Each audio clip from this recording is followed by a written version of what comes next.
আজ বলবো যশোরের বাবা মেয়ের কাণ্ড। ইতিমধ্যেই আপনারা জেনেছেন সোশ্যাল মিডিয়ার বদলতে যে যশোরের বাবা মেয়ে কী কাণ্ড ঘটিয়েছে, যে বাড়ির পাশে মাদ্রাসায় কোরআন শরীফ পড়া হয় বলে সেই কোরআন শরীফ পড়ার শব্দে তাদের অসুবিধা হয়।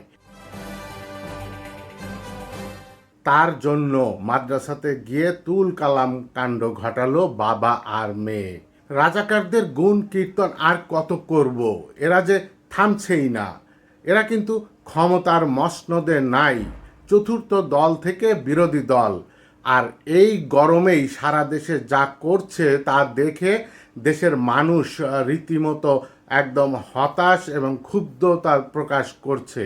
আর ক্ষমতায় গেলে সারা দেশের চিত্র না জানি কি হয়। এবার কি একটু ধারণা পাচ্ছেন যে এরা 1971 সালে কি করেছিল? নিজের ক্ষমতা আর সম্মান বাঁচাতে গিয়ে নিজের মেয়েকেই পাগল বানানোর এমন নির্লজ্জ নাটক আর কতদিন চলবে? স্থানীয়দের কেউ কেউ অভিযোগ করেছেন যে তার মেয়ে নেশাখোর, ইয়াবায় আসক্ত হয়ে মাদ্রাসার সাধারণ শিক্ষার্থীদের মারধর করেছে, সাধারণ মানুষের গায়ে গরম পানি ঢেলে দিয়েছে এবং একজন মহিলার তো মাথায় ফাটিয়ে দিয়েছে। নিজেদের ইসলামী দল দাবি করা এই গোষ্ঠী মাদ্রাসার কোরআন পড়ার শব্দ সহ্য করতে না পেরে এমন ন্যাক্কারজনক কাজ করেছে। এর প্রতিবাদে বিক্ষুব্ধ জনতা এই লোকের বাড়ি ঘেরাও করে প্রমাণ করেছে যে বাংলার মানুষ আর বোকা নেই।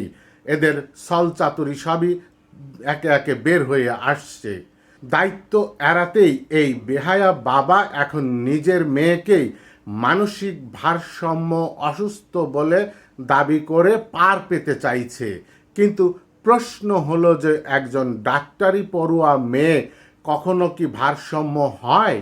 সে তো মেধাবী ছাত্রী, তার মানে ওই মেয়ে যা করেছে সুস্থভাবে সুস্থ মস্তিষ্কেই করেছে। যে ব্যক্তি নিজের অপরাধী মেয়েকে আইনের হাতে তুলে না দিয়ে উল্টো পাগল সাজিয়ে জনগণের চোখে ধুলো দিতে চায়, তার মতো নির্লজ্জ মানুষ কিভাবে দেশ চালাবে? যাদের অন্তরে এত বিষ এবং মাদ্রাসার প্রতি এত ক্ষোভ, এই মূর্খদের রাজনীতি করার বিন্দুমাত্র কি কোনো নৈতিক অধিকার আছে কি? আপনার মন্তব্যে কি বলে?